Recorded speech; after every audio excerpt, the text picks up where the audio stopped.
In the summer of 1961, in Bloomington, Indiana, a child vanished without noise. The date settled into the town's memory as an absence rather than an event. 6-year-old Ella Brooks disappeared from a neighborhood that measured safety by familiarity, where screen doors stayed open and the days moved slowly enough for chalk drawings to survive until dusk. By nightfall, her name was being spoken carefully, as if volume itself might damage whatever fragile hope remained. The immediate devastation arrived in fragments. A mother standing still at the edge of a yard that suddenly felt too large. A father tracing the same short walk again and again, convinced repetition might restore order. Family photographs were gathered and held, not yet relics, still warm with the belief that this could be a mistake. Ella's drawings, flowers with uneven petals, suns pressed into corners, were left where she last placed them. No one touched them, as if disturbing those lines might sever the last thread connecting her to home. There was an unsettling detail that refused to settle. A moment that did not belong. A small gap in time no one could account for, remembered differently by everyone who tried. It lingered in the background of every conversation, never explained, never resolved. In the weeks that followed, neighbors replayed their own routines, searching for the instant they might have seen something and not known it mattered. Each memory felt both vital and unreliable. As days stretched into weeks, the case slowed. Leads thinned. Confidence gave way to procedure.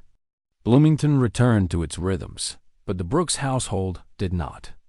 The disappearance became a quiet weight carried by the family, and by a town that did not yet have language for loss without a body. Years passed. Decades followed. The file grew brittle at the edges, revisited occasionally, then returned to storage. The name remained, but the urgency faded.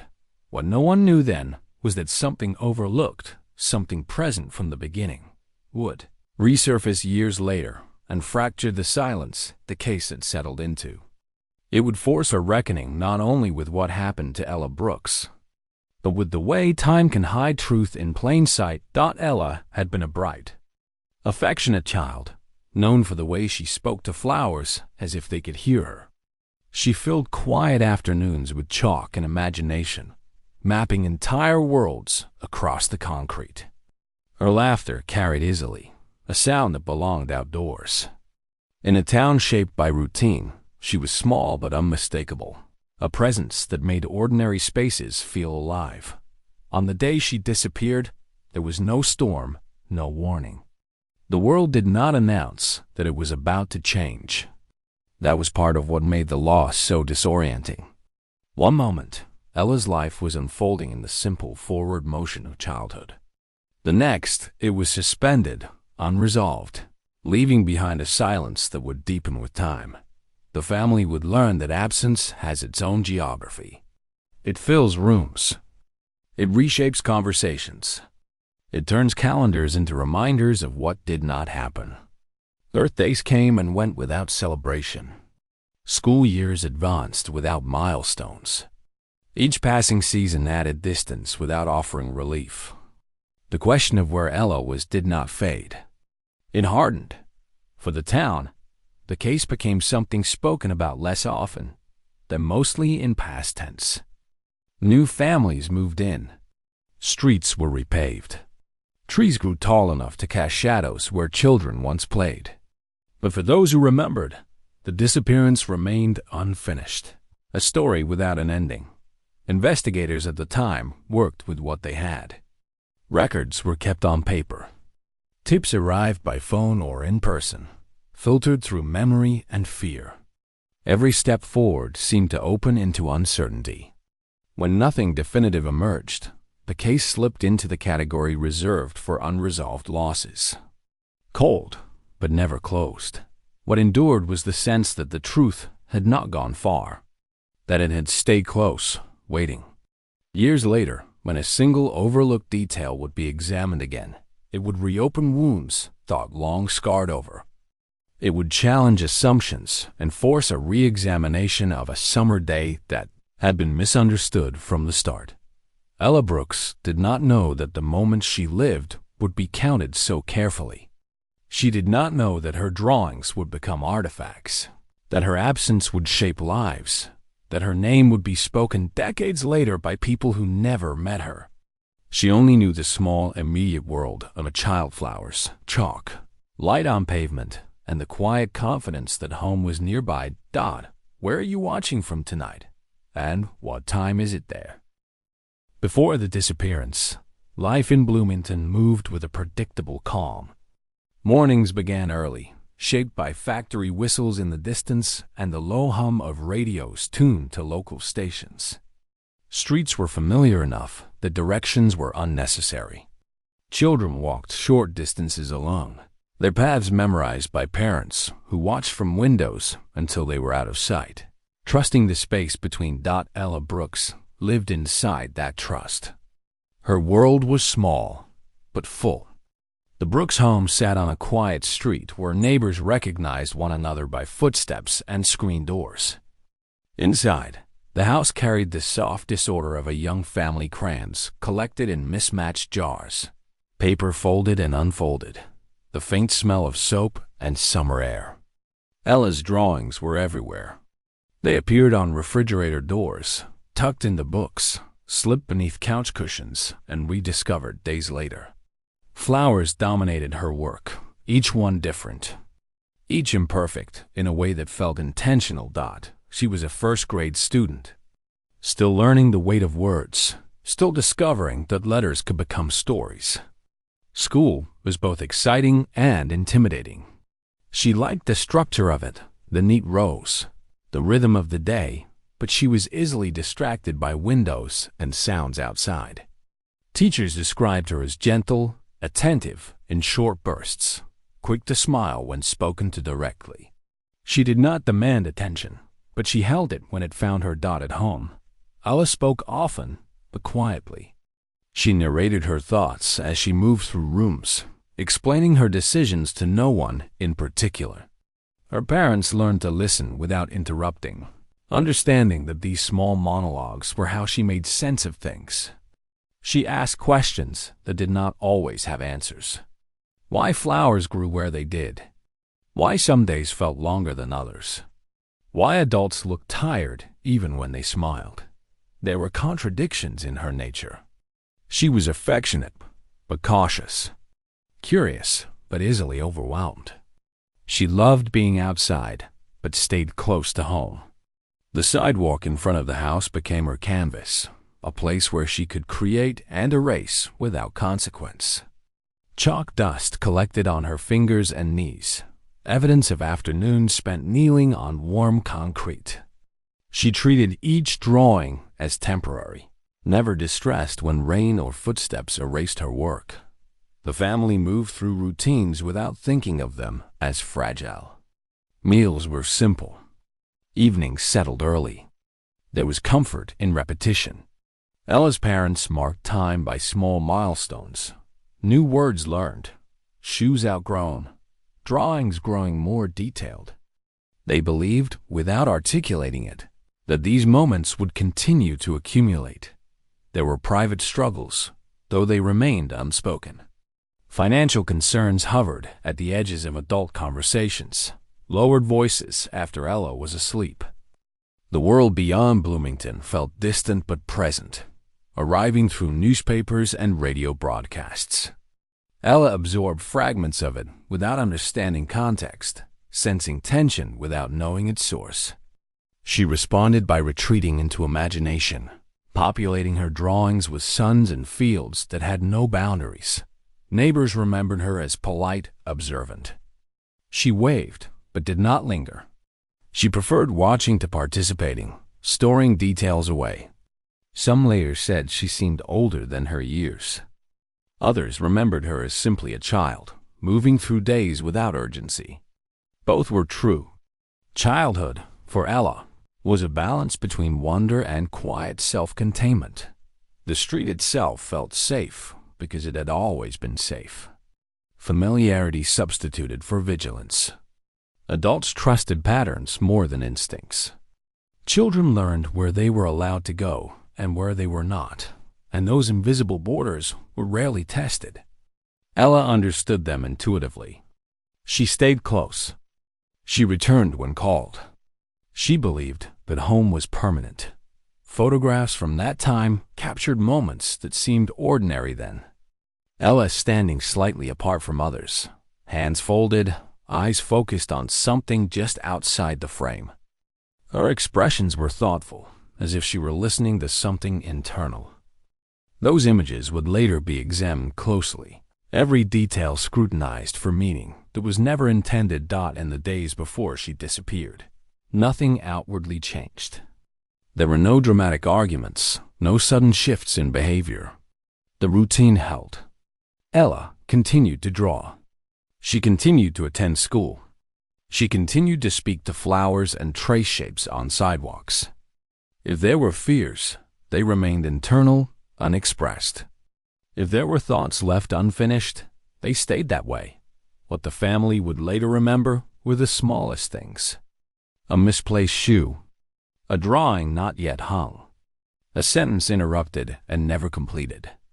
These fragments took on weight only after everything else was gone. At the time, they were just details in a life still unfolding. The calm before the crime was not marked by happiness alone, but by normalcy. That was what made it so convincing. No one was preparing for loss. No one sensed the approaching fracture. The world Ella lived in felt stable enough to last.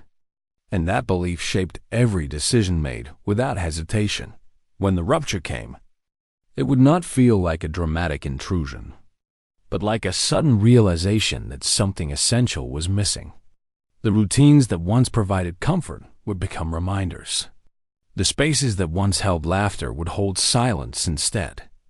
And the life that had been moving forward, quietly and steadily, would be suspended in a single unresolved moment.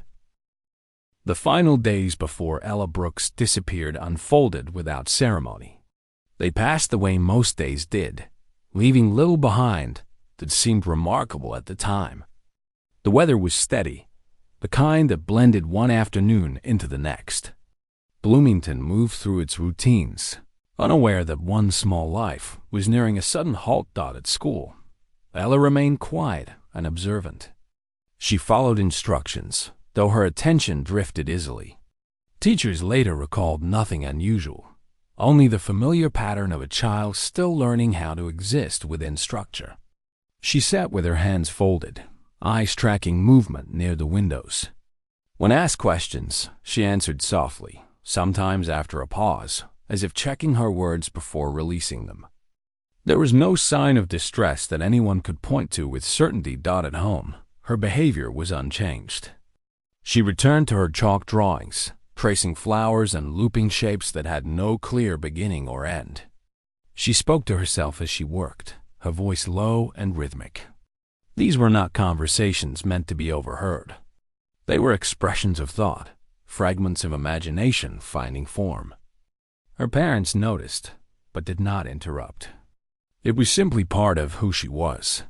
There were subtle moments that would later be revisited, examined for meaning that may never have existed. A longer glance down the street, a hesitation before stepping outside, a question asked and then abandoned. At the time, they blended into the background of ordinary childhood. Only in retrospect did they acquire the weight of potential warning signs. Ella's inner world was largely invisible to those around her. She carried her thoughts quietly, absorbing more than she revealed.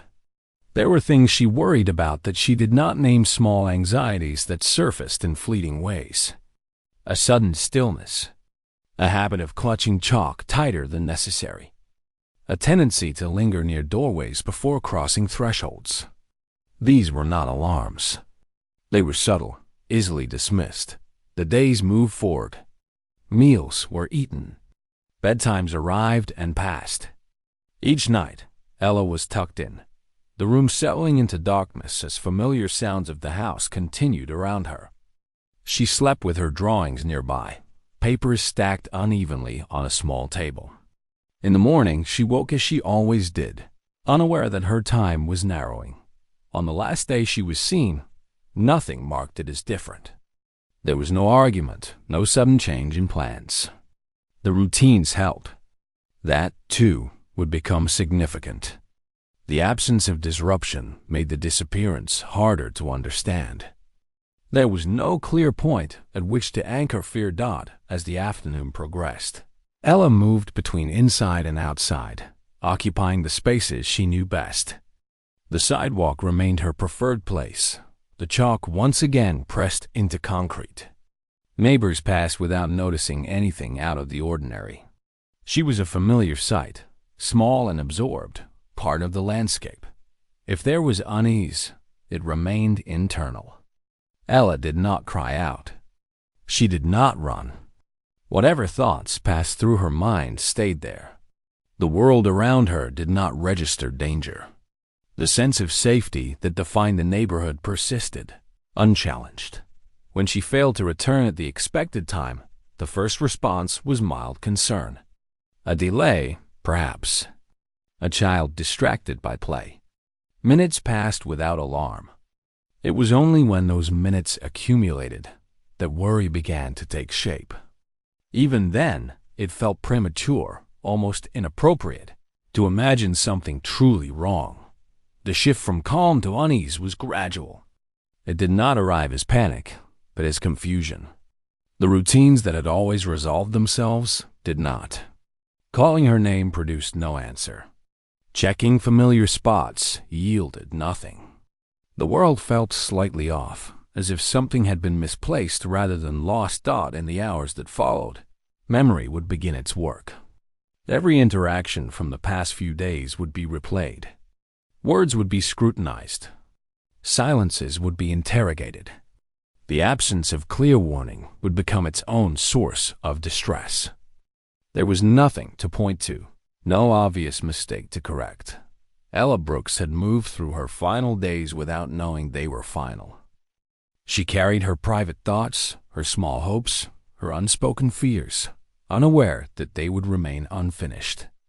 The normalcy of those days would later feel unbearable. A reminder of how easily life can appear intact moments before it fractures. And if stories like this keep you pulled in, make sure you're subscribed so you never miss what comes next. The moment everything changed did not announce itself. It slipped into the day quietly, indistinguishable at first from the routines that surrounded it. Bloomington did not pause. Cars passed. Doors opened and closed. The world continued, unaware that a child's life had just broken away from it. Ella Brooks was last seen where she was most often found, near home, close enough to safety that no one thought to watch closely. The sidewalk held faint traces of chalk, partially smeared, as if her work had been interrupted rather than finished. There was no sign of struggle, no raised voices, no sudden sound to mark the instant of disappearance. What remained was only absence, and the unsettling realization that it had formed without resistance. When Ella did not return, concern sharpened into fear. Her name was called with increasing urgency, first by family, then by neighbors drawn in by tone alone. The calls carried through yards and down the street, unanswered. Doors were knocked on. Garages checked. The spaces where she was allowed to go were searched quickly, then searched again. Each empty place tightened the sense that something fundamental had shifted. Confusion came before fear. The mind resisted the conclusion forming beneath the surface. Children did not simply vanish from familiar streets. There had to be an explanation that fit within what everyone understood to be possible. A missed instruction. A longer than expected visit. The logic held only briefly. As time continued to pass, it collapsed. The shock arrived not as chaos, but as stillness.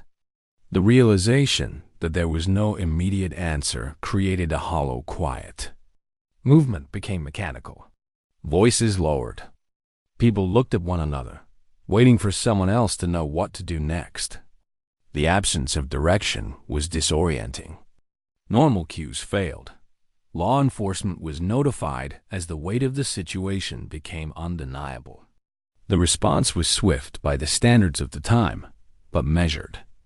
Officers asked questions that circled the same few facts. When was she last seen? What was she wearing? Where did she usually go? Each answer narrowed possibilities without offering clarity. The lack of physical evidence complicated every step. As night approached, the search expanded. Flashlights cut through yards and tree lines. Shadows stretched and shifted, turning familiar spaces unfamiliar. The air cooled, carrying the sounds of movement and whispered coordination. The town gathered in fragments, united by the same unspoken fear. No one said aloud what they were all thinking. For Ella's family, the world fractured. Time lost its usual structure. Minutes felt indistinct. The house filled with people, then emptied again, leaving behind a silence that pressed in on itself. Her belongings became suddenly significant. Shoes by the door, drawings on the table, a sweater left where she last removed it. Each item confirmed that she should have been there. There was a moment when reality settled in, heavy and undeniable.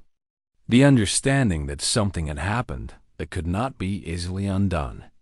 It did not arrive with screaming or collapse, but with a quiet acceptance that the day would not resolve itself the way all previous days had.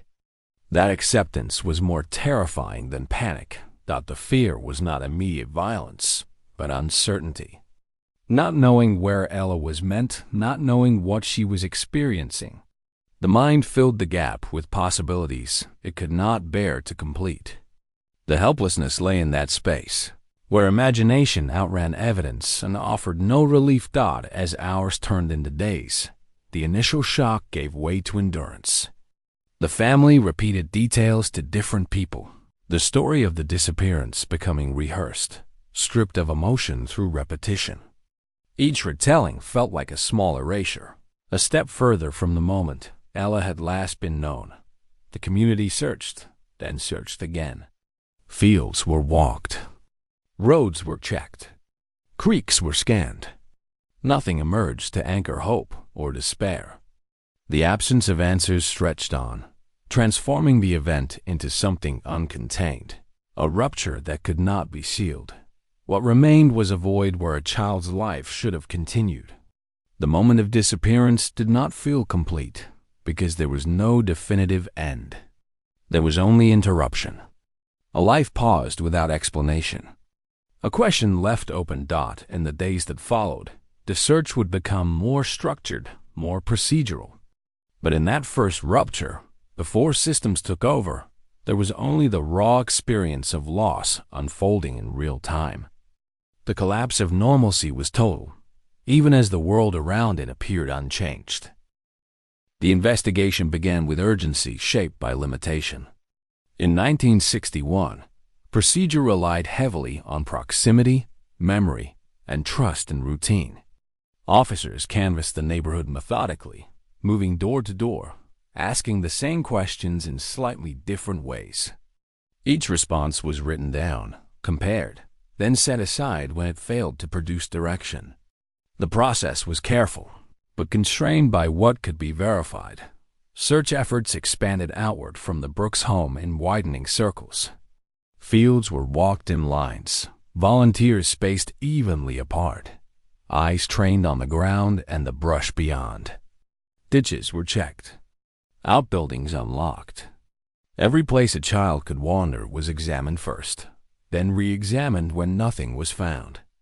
The absence of physical evidence forced the investigation to depend on testimony, and testimony depended on memory already beginning to shift. Family members were interviewed repeatedly. The same details were requested again and again, not out of suspicion, but necessity. Investigators needed consistency, needed something solid to anchor the case. For the Brooks family, each interview felt like reopening a wound that had not yet closed. They answered calmly, because calm was all they had left. Emotion did not help. Precision did. Timelines were constructed, then adjusted. The window of disappearance narrowed and widened as accounts conflicted. A neighbor recalled seeing Ella earlier than expected. Another remembered her later. None of it aligned cleanly. Each discrepancy created doubt, not about intent, but about reliability. Memory, it became clear, was already eroding under pressure. Potential witnesses were identified, then eliminated. Passing motorists. Delivery routes. Familiar faces who had no reason to stand out until they did. Investigators noted routines that deviated slightly, but nothing rose above suspicion into certainty. The town was small enough that everyone felt implicated, and large enough that anonymity still existed at the edges. As days passed, hope shifted shape. It became quieter, more conditional. The expectation of immediate resolution faded, replaced by endurance. The Brooks family remained present, visible, cooperative. They learned quickly how to wait without rest, how to answer questions without expectation, how to live inside uncertainty without collapsing. Leads arrived sporadically. Tips called in by people who were unsure of what they had seen. A child resembling Ella reported miles away. A car described vaguely, its details changing with each retelling.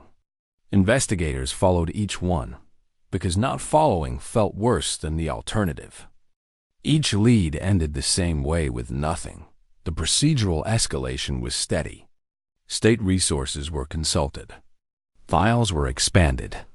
Maps were marked and remarked. Yet with every additional step, the core problem remained unchanged. There was no trace. No object misplaced where it did not belong. No evidence of force. The case resisted classification. For the family, the investigation became a parallel life. Days were divided between waiting and answering. Nights were spent replaying the last known moments, searching for something missed. The absence of answers did not dull the pain. It sharpened it. The mind demanded resolution, and the world offered none. Over time, the language around the case began to change. Urgent phrases softened. Possibilities were discussed more cautiously. The unspoken acknowledgement that the search might not end cleanly settled into conversations. That shift was felt immediately by those closest to Ella. It marked the moment when the investigation became something else, something longer. Heavier. Still, no one said the word cold. Not yet. The file remained active, revisited regularly. Its presence a reminder that the disappearance had not been resolved, only contained. The family clung to that distinction because it implied movement, however slow. The investigation did not fail all at once. It thinned. It slowed. It lost momentum without ever officially stopping. And in that gradual deceleration, the emotional cost became clearer. The unanswered questions did not fade. They accumulated. If you want to know what investigators uncovered next, go ahead and like this video. Time passed without ceremony. The investigation into Ella Brooks' disappearance did not end so much as it receded, folding itself into the background of daily life. The file remained, but activity around it diminished. New cases arrived. Priorities shifted. What had once been urgent became unresolved. Years moved forward. Bloomington changed in ways that felt subtle at first, then undeniable. Buildings were repurposed. Streets widened. Children who had once played near the Brooks home grew older and left. The neighborhood carried on, but the space Ella had occupied stayed empty. Her absence became a fixed point, unmoving even as everything else advanced. For the Brooks family, time did not heal. It layered. Each year added distance without reducing weight. Birthdays became reminders rather than celebrations. School years passed without milestones. There was no marker to measure grief against, no conclusion to adjust to. The uncertainty remained intact, untouched by the passage of decades. The cold case years were defined by erosion. Memories softened at the edges. Details once held with certainty became less precise. Witnesses moved away or passed on. Physical locations changed, altering the landscape investigators had once documented. What remained was an incomplete record, frozen in a moment that no longer existed. Ella's parents continued to live in the space she had left behind. Her room was preserved longer than practicality required, then slowly altered out of necessity rather than acceptance. Drawings were stored carefully, removed from walls but not discarded. Each object became a stand-in for time that never arrived. There were moments of false hope. Periodic calls. Reports of remains found elsewhere. Each instance reopened the case briefly, then closed it again when nothing matched.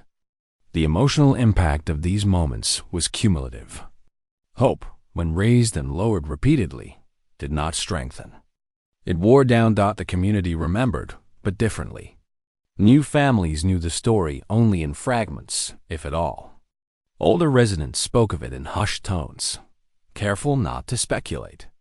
The disappearance became part of the town's history, a cautionary absence rather than an active concern. For those who lived it, that transition felt like abandonment. Investigators occasionally revisited the file, scanning it for something overlooked. The effort was constrained by what remained available. Without new evidence, the case resisted movement. Each review ended the same way, with the recognition that the answers, if they existed, were still buried. Emotionally, the cost manifested in quiet ways. Conversations avoided certain topics. Long silences replaced explanations. The family learned to function around the loss, but never beyond it. The idea of closure became abstract, something discussed by others, not something experienced. Ella's name continued to surface in moments of reflection. In old newspapers. In conversations sparked by similar cases. Each mention was a reminder that the story was unfinished, that a child's life had been interrupted and left unresolved. As the decades passed, the case settled into a kind of suspended state. Not forgotten, but distant. The truth, if it was still accessible, lay buried beneath time, routine, and the natural decay of memory. It seemed increasingly unlikely that anything new would emerge, and yet, beneath that stillness, something remained. A detail preserved without understanding. A piece of information recorded and set aside. It waited, unchanged, for a context that did not exist yet. If you could tell someone what really happened all those years ago, who would you speak to first? The breakthrough did not arrive with urgency. It came quietly, carried by distance rather than time. Decades after Ella Brooks disappeared, the case was reopened not because of new evidence, but because of a renewed willingness to look differently at what already existed. By then, investigative tools had changed. Records once stored in boxes were being revisited, reorganized, and reinterpreted. A new generation of investigators encountered the file without the assumptions that had shaped it before. They read the reports without memory attached, seeing only what was written and what was missing. What drew attention was not a dramatic revelation, but an inconsistency that had been preserved without explanation. A statement that did not quite align with the rest. It had been noted, then set aside, considered insignificant in the context of the time. Now, it stood out precisely because it did not fit. The buried truth began to surface through comparison rather than discovery. Timelines were reconstructed with modern precision. Distances were recalculated. Assumptions about movement and opportunity were tested again.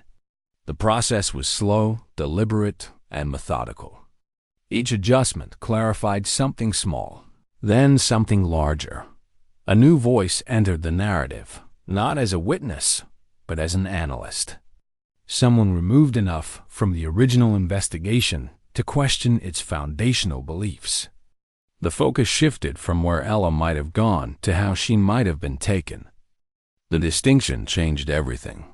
Attention returned to the moment of disappearance, not as an open field of possibility, but as a constrained event shaped by opportunity.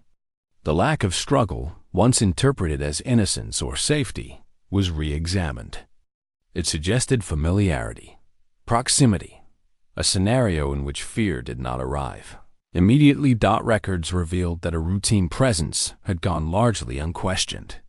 Someone who belonged in the environment, whose movements aligned with normalcy. At the time, this presence had not raised concern because it did not disrupt the narrative of safety the town relied on. Now, that very normalcy appeared suspect. The investigation expanded backward rather than forward. Instead of searching for new leads, it interrogated old ones with sharper tools. Statements were cross-referenced. Gaps were mapped. What had once seemed like coincidence began to form a pattern. For the family, the reopening brought a different kind of pain. It was not the raw shock of loss, but the weight of realization that something close had been missed, that the truth may have been visible but unrecognized. The years between did not soften this understanding. They intensified it, as the pieces aligned. The emotional distance collapsed. The case was no longer a relic. It was active again, its implications immediate. The question shifted from whether the truth would emerge to whether it could be confronted without causing further harm. The breakthrough was not yet a conclusion. It was a direction. A narrowing of focus that transformed uncertainty into something more precise. The silence surrounding the case began to thin, not because answers were complete, but because they were finally within reach. If you could tell someone what really happened all those years ago, who would you speak to first? The revelation did not unfold all at once. It emerged slowly, with restraint, as if the truth itself resisted exposure.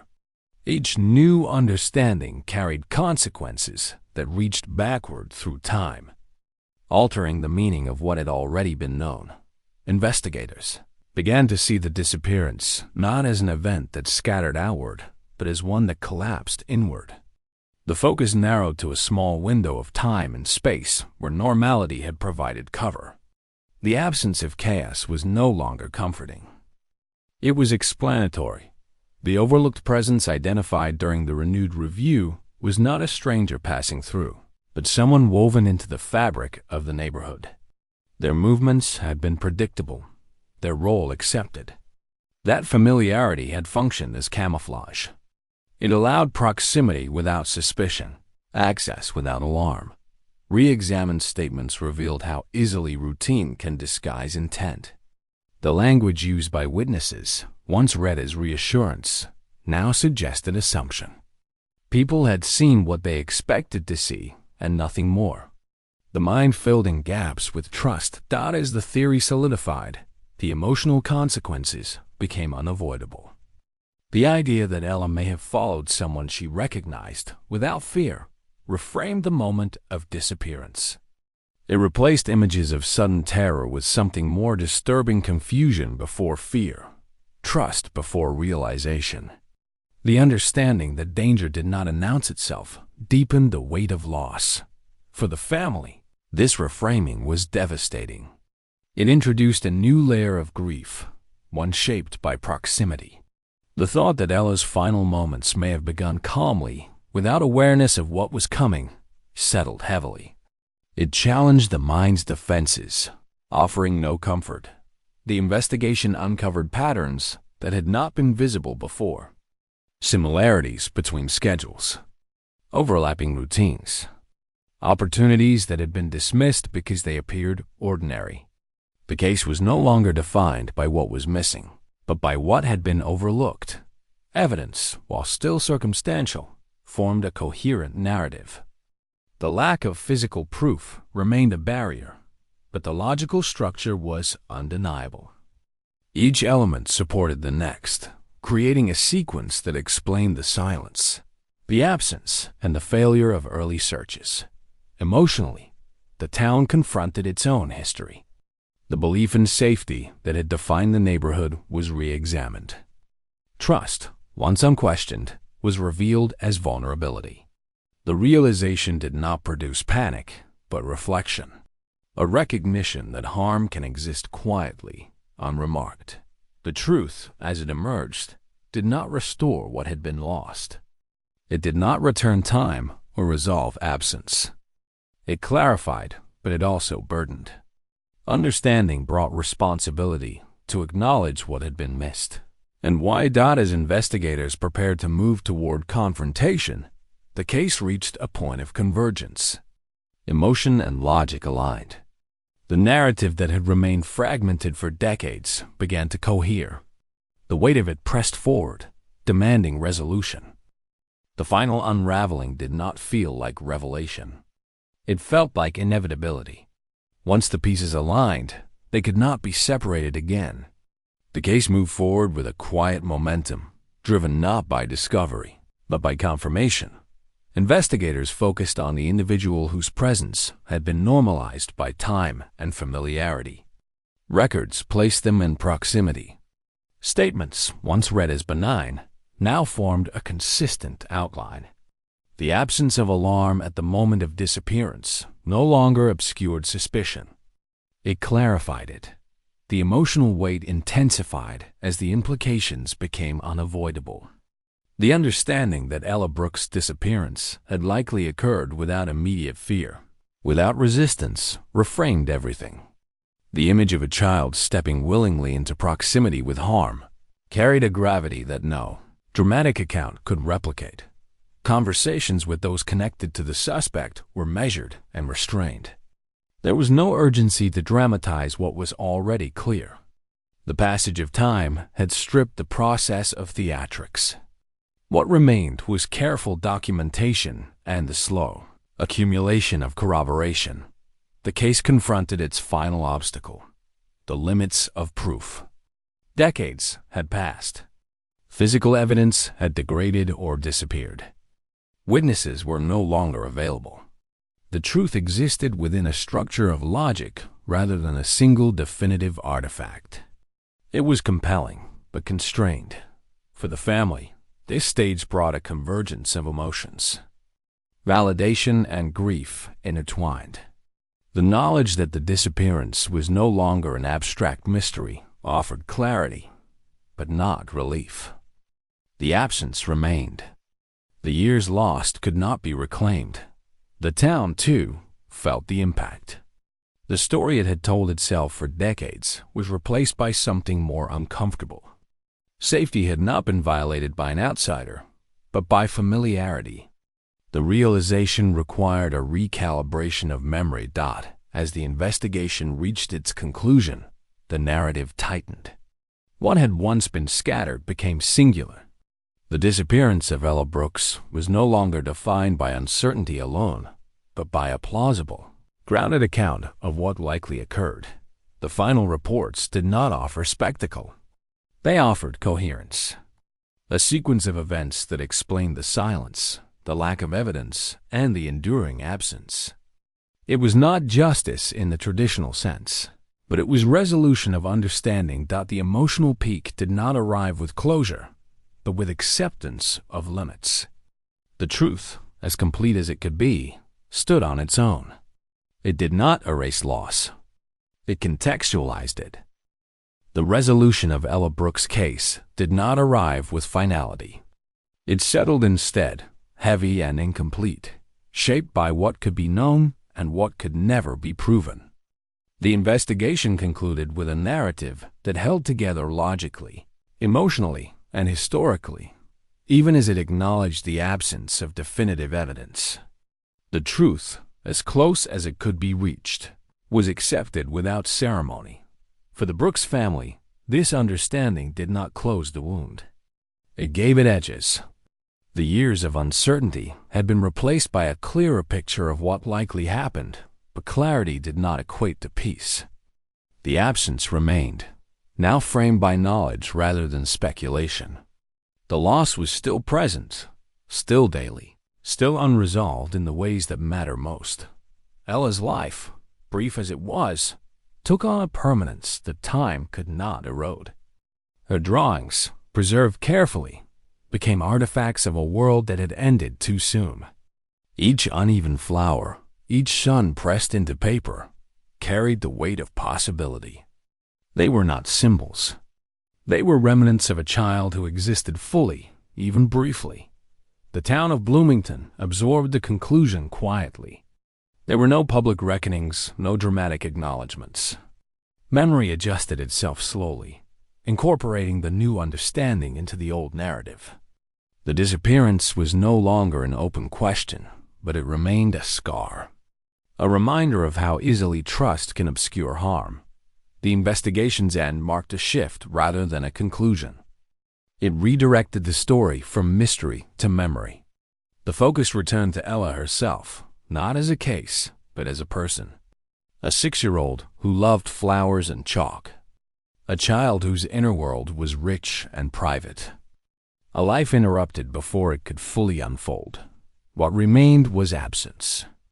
Empty spaces where milestones should have been. Silence where a voice should have matured. Time did not heal these things. It layered over them, adding distance without diminishing impact. The family learned to live alongside the loss, not beyond it. The truth, such as it was, carried responsibility. To remember without distortion. To acknowledge what was missed without assigning blame where certainty could not reach. To hold the story with restraint, allowing its weight to speak for itself. Ella Brooks did not leave behind answers. She left behind a question that shaped lives. The resolution did not restore balance, but it offered coherence. It allowed the story to settle into its final form, not as a puzzle to be solved, but as a life to be honored. And when you're ready, click the video on the right to explore another case.